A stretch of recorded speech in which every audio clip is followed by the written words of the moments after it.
सभी बच्चे बहुत ही अच्छे से ध्यान दीजिए। आज का जो टॉपिक है, आज का जो चैप्टर है वो है इशू ऑफ शेयर। ठीक है, तो बात आती है कि इशू ऑफ शेयर। आज आपको ये समझना है कि बेसिकली इशू ऑफ शेयर का मतलब क्या है, आखिर शेयर क्या है। हमें यहां पर किसी भी बात को रटना नहीं है, एक एक चीज को गहराई से समझना है बेटा, गहराई से। तो आपको तो ये भी समझना पड़ेगा कि आखिर शेयर क्या है, शेयर क्यों इशू किए जाते हैं, शेयर को कौन इशू करता है और किस लिए करता है। तो बेटा बात बहुत डेप्थ में जाएगी, ध्यान से समझिए, धीरे धीरे समझिए। तो अगर मैं यहां पर कहूं बेटे, अगर मैं यहां पर यह कहूं कि एक व्यक्ति बिजनेस करने जाता है, सिंपल सी बात है, एक व्यक्ति, हम लोग अकाउंट पढ़ रहे हैं, बिजनेस की बातें करेंगे।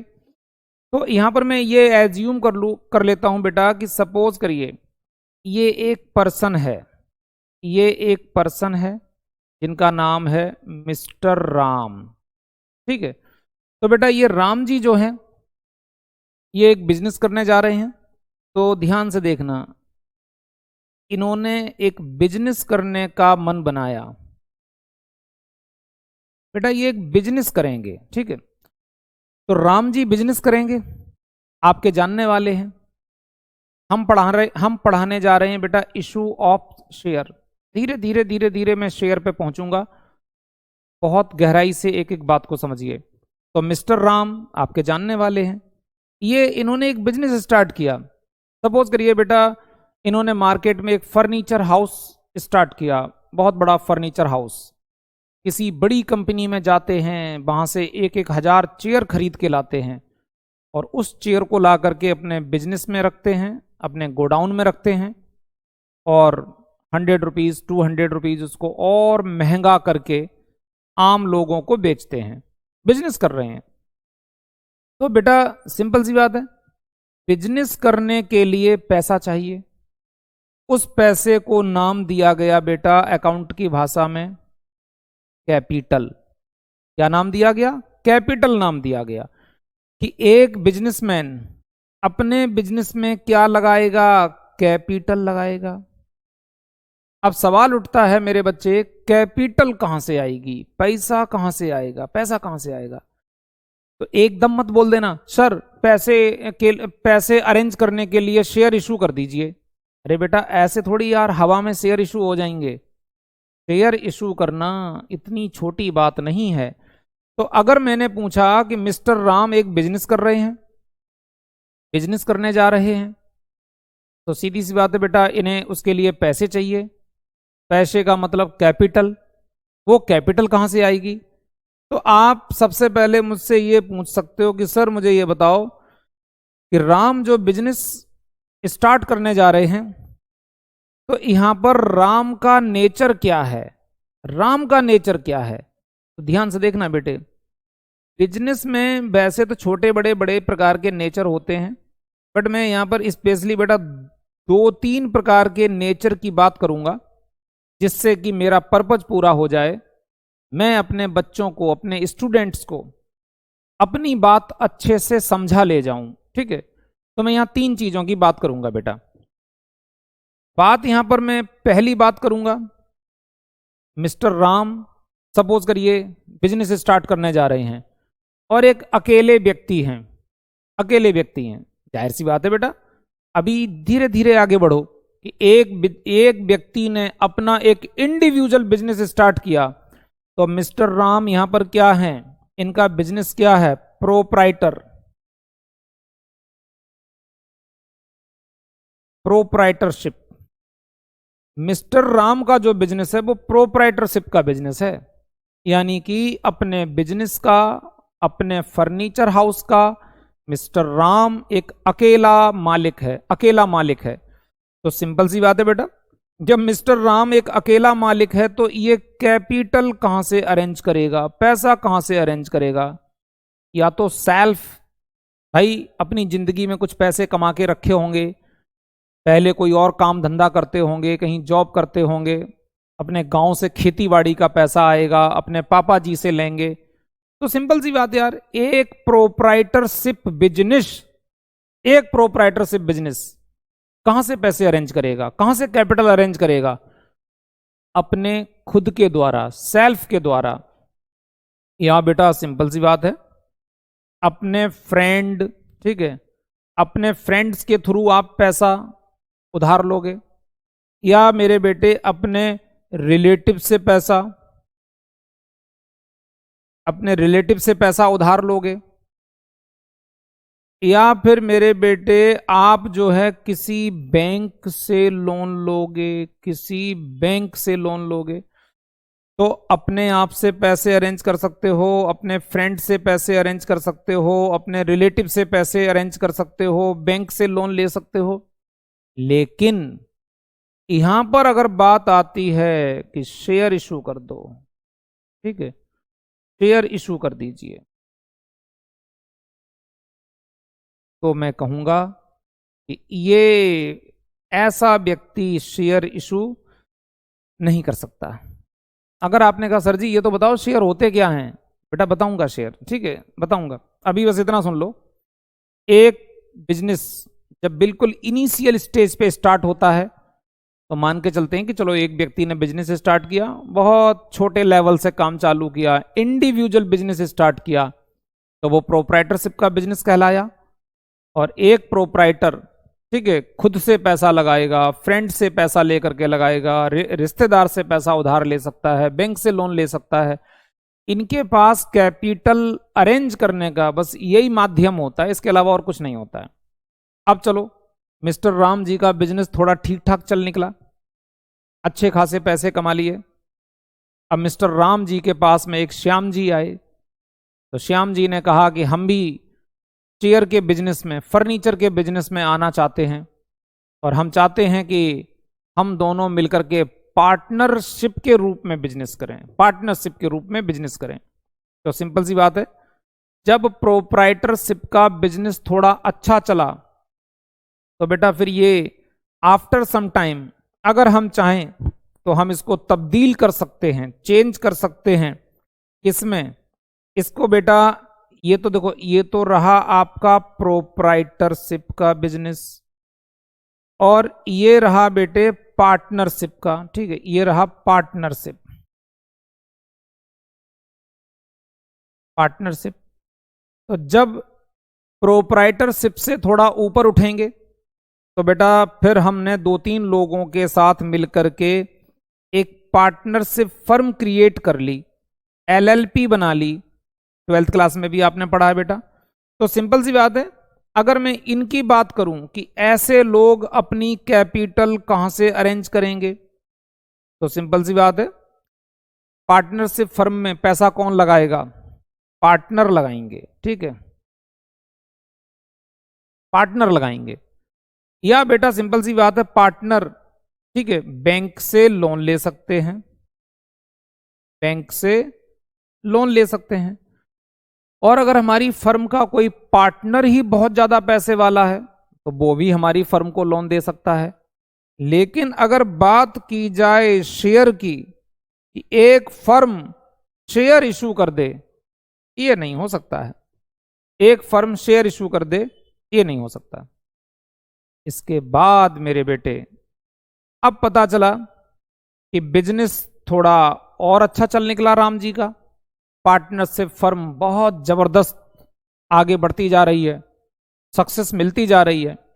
तो एक दिन इस राम जी की टीम को, राम, श्याम, मोहन, सोहन, ये जो 3-4 लोग मिलकर के पार्टनरशिप चला रहे हैं, इन लोगों के मन में आया कि चलो यार एक काम करते हैं, अब अपनी पार्टनरशिप फर्म को कंपनी में कन्वर्ट करा देते हैं, कंपनी बना लेते हैं। तो बेटा इन्होंने थोड़ा अपना डॉक्यूमेंटेशन किया, और इन्होंने बेटा यहां पर एक कंपनी क्रिएट कर दी, कंपनी क्रिएट कर दी, एक कंपनी बना ली बेटा। लेकिन याद रखना, अब वैसे तो बेटा कंपनियां कई एक प्रकार की होती हैं, लेकिन मैं यहां पर मेनली आपको समझाने के पर्पस से केवल 2 की बात करूंगा। कंपनी बेटा हमारी हो सकती है, कंपनी हमारी हो सकती है क्या? Private limited. ठीक है, क्या हो सकती है बेटा? Private limited. प्राइवेट कंपनी के रूप में अपने पार्टनरशिप फर्म को कन्वर्ट कर दिया। ये चीजें थोड़ा लॉ में पढ़ेंगे आप, ठीक है, कि प्राइवेट कंपनी क्या होती है, उसमें कितने मेंबर होने चाहिए, उसमें क्या फॉर्मेलिटीज पूरी की जाती हैं। लेकिन मैं ये बताना चाह रहा हूं कि बिजनेस ऐसे ही ग्रोथ करता है बेटा, धीरे धीरे धीरे धीरे बिजनेस हमारा आगे बढ़ता जा रहा। पहले मिस्टर राम जी का जो बिजनेस था वो प्रोप्राइटरशिप में था, तो इन लोगों ने पैसा कहां से लगाया बिजनेस में? फिर पार्टनरशिप आ गई, तो इन्होंने पैसे को कहां से अरेंज किया? फिर हमने कंपनी रजिस्टर्ड करा ली। कंपनी में बेटा या तो प्राइवेट लिमिटेड कंपनी हो सकती है या पब्लिक लिमिटेड बेटा, या पब्लिक लिमिटेड कंपनी हो सकती है। ठीक है, तो बात आती है नॉर्मली डायरेक्ट भी पब्लिक लिमिटेड कंपनी रजिस्टर्ड हो सकती है, लेकिन पॉइंट ये आता है कि यहां हमें थोड़ा सा स्मार्टली स्टेप वाइज चलना पड़ेगा। ठीक है, बेटर है कि धीरे धीरे स्टेप कोई व्यक्ति ले, कि पहले उसने बेटा प्राइवेट कंपनी रजिस्टर्ड कराई, फिर उसने बाद में जाके पब्लिक लिमिटेड कंपनी रजिस्टर्ड कराई। तो सवाल ये उठता है, मिस्टर राम का बिजनेस धीरे धीरे धीरे धीरे ग्रोथ करता जाता है, लेकिन प्राइवेट कंपनी में भी ये कहा गया है कि प्राइवेट कंपनी कैपिटल को अरेंज करने के लिए, बिजनेस में लगाने के लिए शेयर इशू नहीं कर सकती, शेयर इशू नहीं कर सकती। प्राइवेट कंपनी को भी अपने मेंबर्स से, जो हमारी कंपनी के जो मेंबर्स हैं, ठीक है, उनके रिलेटिव्स हैं, फ्रेंड्स हैं, बैंक लोन है, यहां से ही पैसे को अरेंज करके बिजनेस में लगा सकते हैं, लेकिन शेयर इशू नहीं कर सकते हैं। लेकिन अब बात आई बेटा पब्लिक लिमिटेड कंपनी, इसका तो नाम ही है पब्लिक लिमिटेड, यानी एक ऐसी कंपनी जिसमें पब्लिक इन्वॉल्व है मेरे बेटे, जिसमें पब्लिक इन्वॉल्व है। अब सपोज करिए मिस्टर राम ने अपने बिजनेस को धीरे धीरे धीरे धीरे बढ़ाते हुए बहुत दूर तक पहुंचे, और आज इनका बिजनेस पब्लिक लिमिटेड कंपनी के रूप में रजिस्टर्ड हो गया। तो बेटा अब हमारा लॉ कहता है कि पब्लिक कंपनी को इस बात की पावर है कि पब्लिक लिमिटेड कंपनी मार्केट में शेयर इशू करे, यानी कि आम जनता को, पब्लिक को निमंत्रण दे, इनविटेशन दे, हे पब्लिक तुम लोग आओ, मेरी कंपनी के शेयर खरीदो, हमें अपने पैसे दे करके जाओ, हम तुम्हारे पैसे से बिजनेस करेंगे, उसमें प्रॉफिट होगा, उस प्रॉफिट में से थोड़ा प्रॉफिट हम तुम्हें देंगे क्योंकि हम तुम्हारे पैसे को यूज कर रहे हैं। तो हम शेयर के बदले में जो पैसा हम यूज कर रहे हैं उसके संबंध में मैं तुम्हें जो बेनिफिट दूंगा वो बेनिफिट कहलाएगा डिविडेंड, हिंदी में बोलते हैं लाभांश। अगर इसको बेटा तोड़ तोड़ के पढ़ा जाए तो लाभ अंश, कंपनी को जो लाभ हुआ उसमें से थोड़ा सा अंश शेयर होल्डरों को भी दिया जाएगा, क्योंकि जिन लोगों ने मेरी कंपनी में पैसे इन्वेस्ट किए हैं, पैसे इन्वेस्ट किए हैं। तो आपने एक बात समझी बेटा, ये शेयर कौन इशू कर सकता है? एक public limited company share issue कर सकती है, कोई प्रोप्राइटरशिप बिजनेस नहीं कर सकता है, कोई पार्टनरशिप का बिजनेस शेयर इशू नहीं कर सकता है, आम जनता को आप इनवाइट नहीं कर सकते हैं, प्राइवेट कंपनी आम जनता को इनवाइट नहीं कर सकती है कि आओ हमारी कंपनी में अपने पैसे लगाइए।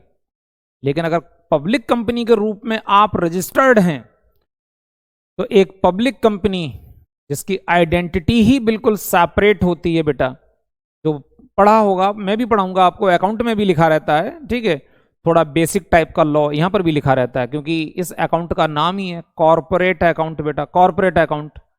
तो बात यहां पर आती है, तो कंपनी सेपरेट लीगल एंटिटी है जिसका अपने मेंबरों से कोई लेना देना नहीं है, कंपनी की एसेट्स पर कंपनी का ही अधिकार है, और यह कंपनी आम जनता को इनवाइट कर सकती है।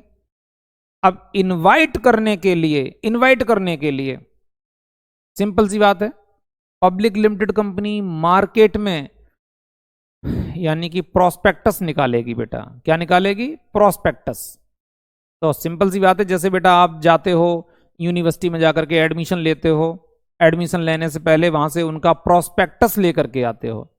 तो प्रोस्पेक्टस क्या है? आईना, जिसमें यूनिवर्सिटी की पूरी डिटेल दी हुई है।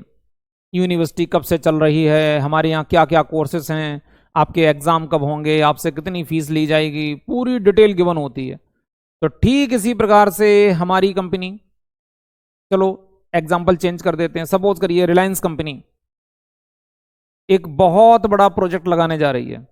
हिंदुस्तान लीवर लिमिटेड कंपनी बहुत बड़ा प्रोजेक्ट लगाने जा रही है, जिसके लिए हिंदुस्तान लीवर कंपनी को 5,50,00,000 रुपए चाहिए। 5,50,00,000 रुपए चाहिए। तो बेटा हिंदुस्तान लीवर कंपनी ने मार्केट में अनाउंस किया, प्रोस्पेक्टस बनवाया कि हमारे शेयर क्या होंगे, किस कैटेगरी के होंगे, नॉर्मली उन पर हम शेयर होल्डर को लगभग कितना डिविडेंड पे करेंगे। वैसे अभी फिलहाल में बेटा हम लोग बात कर रहे हैं इक्विटी शेयर की। आगे चल करके लेक्चर में हम ये डिस्कस करेंगे कि इक्विटी शेयर क्या है, प्रेफरेंस शेयर क्या है, ठीक है। बट अभी इन शॉर्ट में समझ लीजिए, इक्विटी शेयर की बात हो रही है। तो equity share is the part of management, equity share is the owner of company, but preference share is the outsider. Preference share outsider हैं, जिन्हें कंपनी के मैनेजमेंट में बैठने का, बोलने का अधिकार नहीं है। हाँ, उन्हें पर्टिकुलर टाइम पर डिविडेंड मिल जाएगा, जो उन्होंने मेरी कंपनी में पैसे इन्वेस्ट किए हैं उसके ऊपर उन्हें हम एक फिक्स रेट से डिविडेंड पे कर देंगे, बात खत्म। तो इक्विटी शेयर कंपनी के मालिक हैं।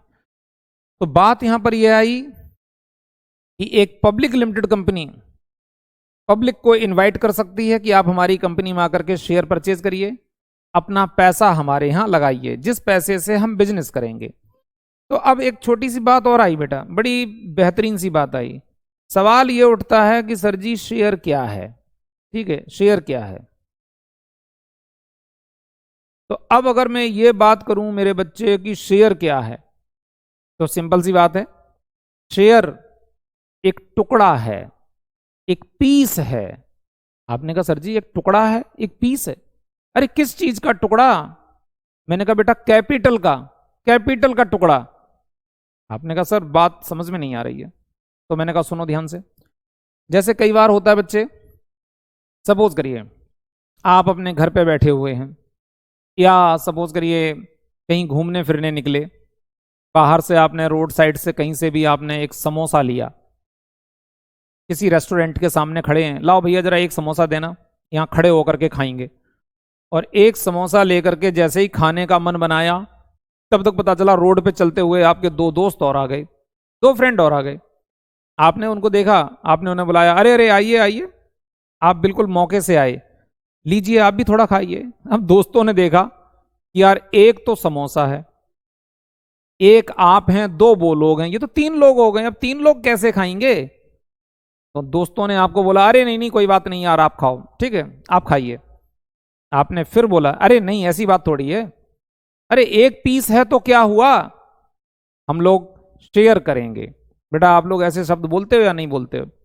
जब चीज कम होती है तब भी यार दोस्तों के बीच में एक ग्रुप बना करके थोड़ा थोड़ा थोड़ा थोड़ा सब लोग लेते हो और यही कहते हो कोई बात नहीं हम लोग शेयर करेंगे। तो एक पर्टिकुलर चीज को छोटे छोटे भागों में बांट देना, वही तो शेयर है, वही तो शेयर है। कहने का मतलब, अब टॉपिक पे आता हूं, सुनो ध्यान से। रिलायंस कंपनी को बेटा, रिलायंस कंपनी को मान के चलो मेरे बच्चे 5,50,00,000 रुपए चाहिए। लो जी ये हो गए 5,50,00,000 रुपए। रिलायंस कंपनी को इतना पैसा चाहिए किसी प्रोजेक्ट में लगाने के लिए, इतनी कैपिटल चाहिए। अगर रिलायंस कंपनी बेटा मार्केट में ये अनाउंस कर दे, ये रिलायंस कंपनी या Hindustan Unilever limited company, Hindustan Unilever limited company अगर ये अनाउंस कर दे कि हमारी कंपनी 5,50,00,000 रुपए की कैपिटल मार्केट में इशू करना चाहती है, और आम पब्लिक को इनवाइट किया कि आप हमारी कंपनी में आइए, आकर के पैसे लगाइए। अब चलो सपोज करिए बेटा आप पहुंच गए इस कंपनी में, आप पहुंच गए, आपने जाकर के हिंदुस्तान कंपनी को बोला कि हम आपकी कंपनी में पैसे इन्वेस्ट करना चाहते हैं, बताओ एक शेयर कितने का है। तो हिंदुस्तान कंपनी ने कहा एक शेयर, अरे एक शेयर कितने का है, 5 करोड़ 50 लाख रुपए का है, 5 करोड़ 50 लाख रुपए दे जाइए और लो ये कागज का एक टुकड़ा जो प्रिंट किया हुआ है, जिस पर कंपनी का नाम है, एड्रेस है, शेयर की वैल्यू है 5 करोड़ 50 लाख, ये मैं तुम्हें कागज का टुकड़ा सौंप दूंगा, जो तुम्हारे लिए एक गारंटी पत्र होगा, एक प्रूफ होगा कि तुमने मेरी कंपनी में पैसे इन्वेस्ट किए हैं। तो बेटा आपने देखा यार 5 करोड़ 50 लाख रुपए देने हैं, आपने कंपनी से कहा नहीं नहीं नहीं मेरी इतनी क्षमता नहीं, मैं इतने पैसे नहीं दे सकता, आप लौट के आ गए। फिर बेटा फिर कोई और गया, फिर कोई और गया, ए गया, बी गया, सी गया, डी गया।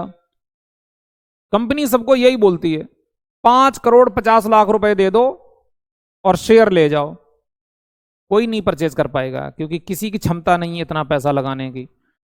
तो कंपनी की एक भारी भरकम कैपिटल को छोटे छोटे भागों में बांट देना, 100 रुपीज में बांट देना, वही तो कहलाता है शेयर।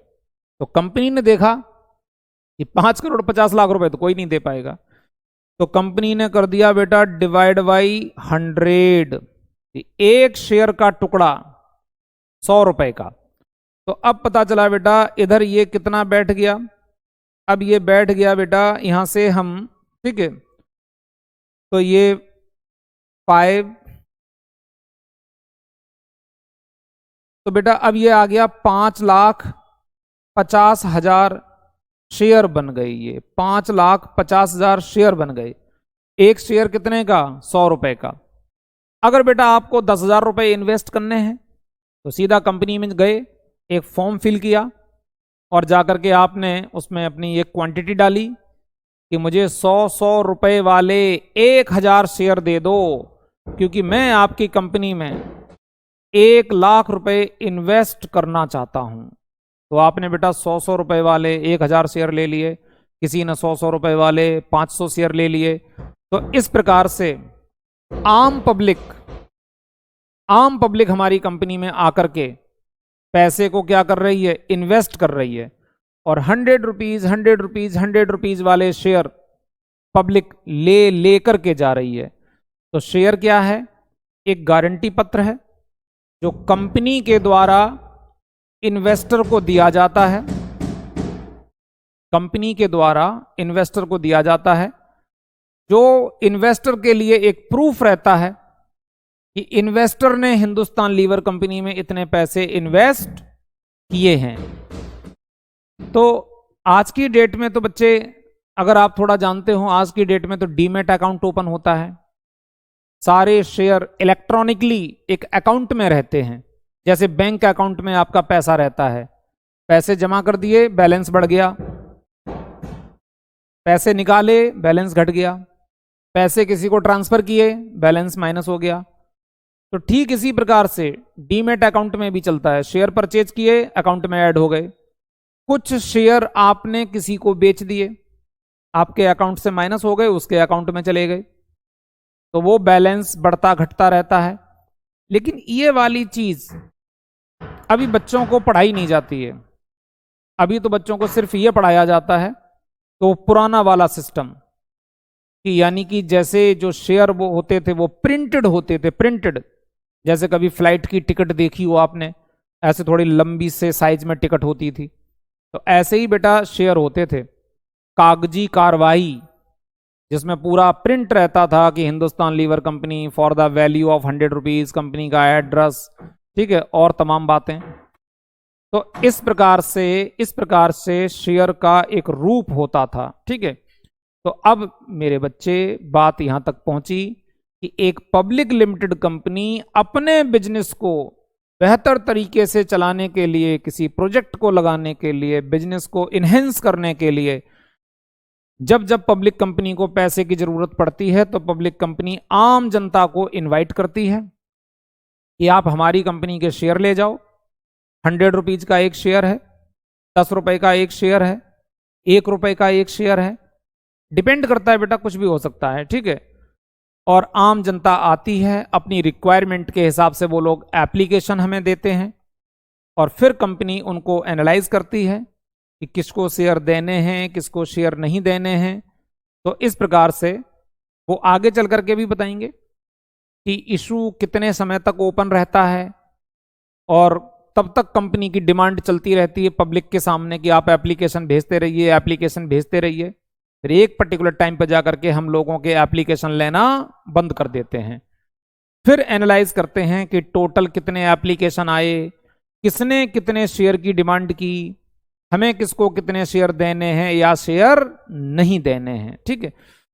तो इस प्रकार से बेटा कंपनी की एक अच्छी खासी कैपिटल को छोटे छोटे टुकड़ों में बांटना, दैट इज कॉल्ड शेयर, जिससे कि आम पब्लिक इजीली उन्हें क्या कर सके, परचेज कर सके। अब आम जनता का पैसा हमारी कंपनी में इन्वेस्ट हो गया और यानी हिंदुस्तान कंपनी उस पैसे को अपने बिजनेस में यूज करेगी और बिजनेस में यूज करके प्रॉफिट कमाएगी और उस प्रॉफिट में से पर्टिकुलर थोड़ा शेयर होल्डर को दिया जाएगा जो डिविडेंड कहलाएगा, जो डिविडेंड कहलाएगा। यहां तक बात बेटा बिल्कुल क्लियर हो रही, ठीक है जी। तो अब पॉइंट एक और आया कि अब बात ये आती है कि अगर मैं बात करूं कि जैसे ही पब्लिक ने हमारी कंपनी में, सपोज करो बेटा हम लोग कंपनी है, जैसे ही पब्लिक ने हमारी कंपनी में एप्लीकेशन दिया, एप्लीकेशन, तो मान के चलो बेटा जैसे मैंने अभी यहां पर एग्जांपल दिया कि एक शेयर हमारा 100 रुपीज का है, तो अब हम शेयर होल्डर से 100 रुपीज पहले ही दिन थोड़ी ले लेंगे। यानी कि यहां पर हम इसका सिस्टम बनाएंगे। कंपनी कहेगी ऑन एप्लीकेशन,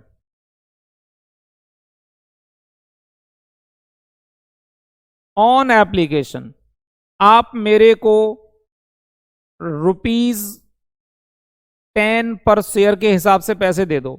जिस दिन अब आप हमारी कंपनी में अप्लाई करोगे, जितने शेयरों के लिए अप्लाई करोगे, पर शेयर मल्टीप्लाई करके 10 रुपए के हिसाब से पैसे हमारे अकाउंट में जमा करवा दीजिए, चेक भेज दीजिए। उसके बाद हम विचार करेंगे कि हम आपको कितने शेयर देंगे या नहीं देंगे।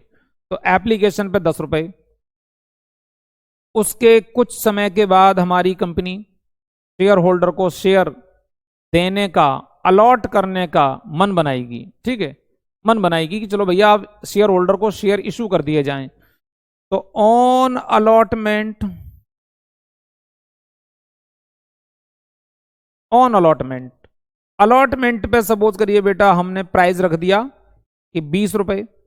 और ये ध्यान रखना, ये सारी बातें शेयर इशू होने से पहले कंपनी जो प्रोस्पेक्टस मार्केट में इशू करेगी, तो प्रोस्पेक्टस में ये सारी बातें पहले से स्पष्ट रूप से क्लियर की जाएंगी कि हम आम जनता से पैसे का कलेक्शन किस प्रकार से चाहते हैं।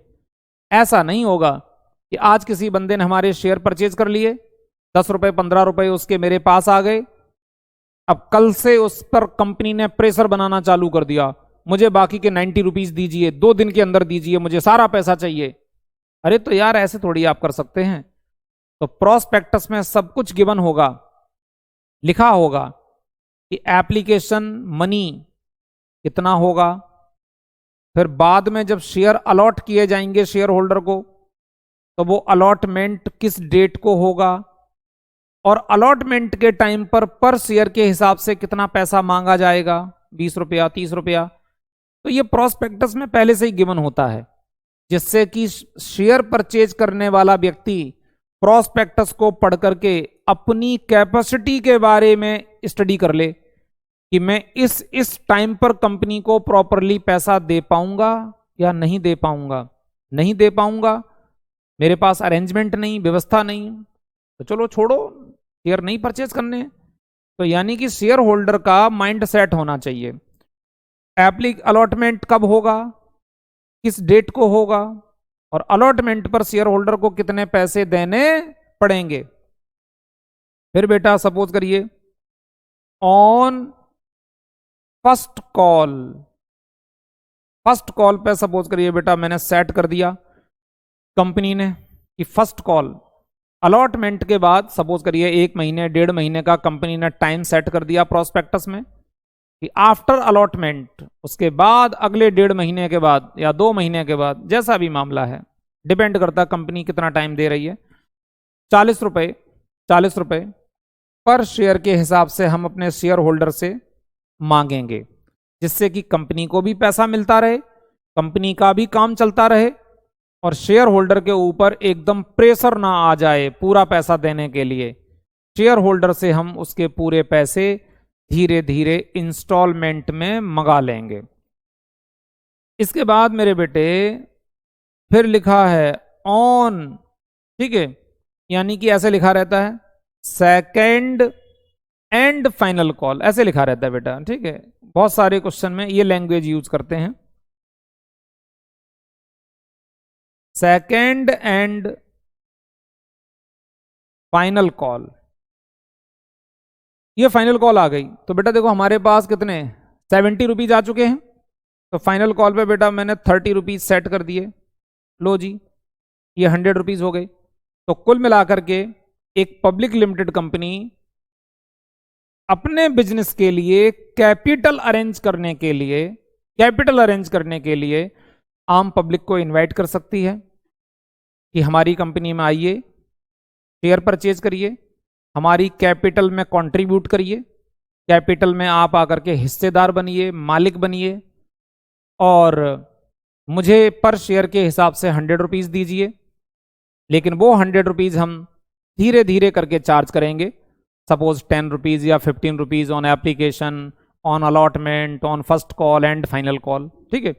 तो इस प्रकार से बेटा शेयर इशू होते हैं जो एक पब्लिक लिमिटेड कंपनी इशू कर सकती है, जिसके लिए कंपनी बाकायदा प्रोस्पेक्टस इशू करती है, कंपनी में पहले मेंबर की मीटिंग बुलाती है, उसमें सब कुछ डिसाइड होता है कि कितने शेयर इशू किए जाएंगे, हमें कितने पैसे की रिक्वायरमेंट है।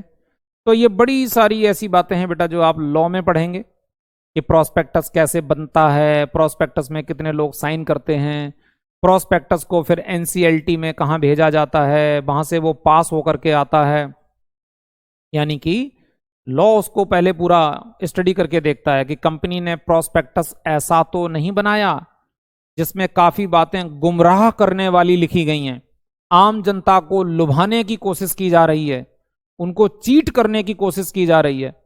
अगर तुम्हारा ऐसा प्रोस्पेक्टस है तो बेटा वो लॉ की तरफ से पास होकर के आएगा ही नहीं, कैंसिल, वहीं कैंसिल हो जाएगा। तो जब प्रोस्पेक्टस को परमिशन मिल जाती है, फिर वो प्रोस्पेक्टस मार्केट में आप अनाउंस करेंगे, लोग उसको पढ़ेंगे, देखेंगे कि अरे भाई हिंदुस्तान लीवर इतनी बड़ी कंपनी शेयर इशू करने जा रही है, चलो यार इस कंपनी में पैसे इन्वेस्ट करते हैं। और धीरे धीरे मेरी कंपनी में इन्वेस्टर आएंगे, पैसा इन्वेस्ट करेंगे, जो शेयर होल्डर कहलाएंगे। हमारी कंपनी उस पैसे को लेकर के बिजनेस करेगी, प्रॉफिट कमाएगी, और उस प्रॉफिट में से थोड़ा हिस्सा हम उन्हें भी देंगे। कितना देंगे, कैसे दिया जाएगा, ये बातें आगे भी डिस्कस करेंगे। तो जो डिविडेंड कहलाएगा। तो बेटा आज हमने हल्का सा बेस बनाने की कोशिश की है कि शेयर बेसिकली क्या है, ठीक है, कौन इशू करता है, क्यों इशू करता है, बेसिकली कैपिटल अरेंज करने के लिए इशू किए जाते हैं। तो चलिए बेटे इस लेक्चर को मैं यहाँ पर जो है फिनिश करता हूँ। नेक्स्ट लेक्चर में कुछ बहुत इंपॉर्टेंट बातें डिस्कस करूँगा, और फिर धीरे धीरे जो आपने 12th क्लास में भी प्रैक्टिकल पढ़ा होगा बेटा, इशू ऑफ शेयर, फिर मैं वहाँ पर पहुँचूँगा, और तब जा कर के फिर शेयर को इशू करने की बात आएगी, उनकी अकाउंटिंग की बात आएगी, जर्नल एंट्री बनाने की बात आएगी कि भाई एंट्री कैसे बनेगी, अकाउंटिंग कैसे होगी। तो जब अपना वो वाला यानी प्रैक्टिकल एरिया स्टार्ट हो जाएगा, फिर तो बेटा सारा का सारा प्रैक्टिकल ही चलता चला जाएगा। तो ओके बेटे, इस लेक्चर को अच्छे से पढ़िए, समझिए, माइंड सेट करिए शेयर के मामले में, और मिलते हैं नेक्स्ट लेक्चर में बेटा। Okay, all the best.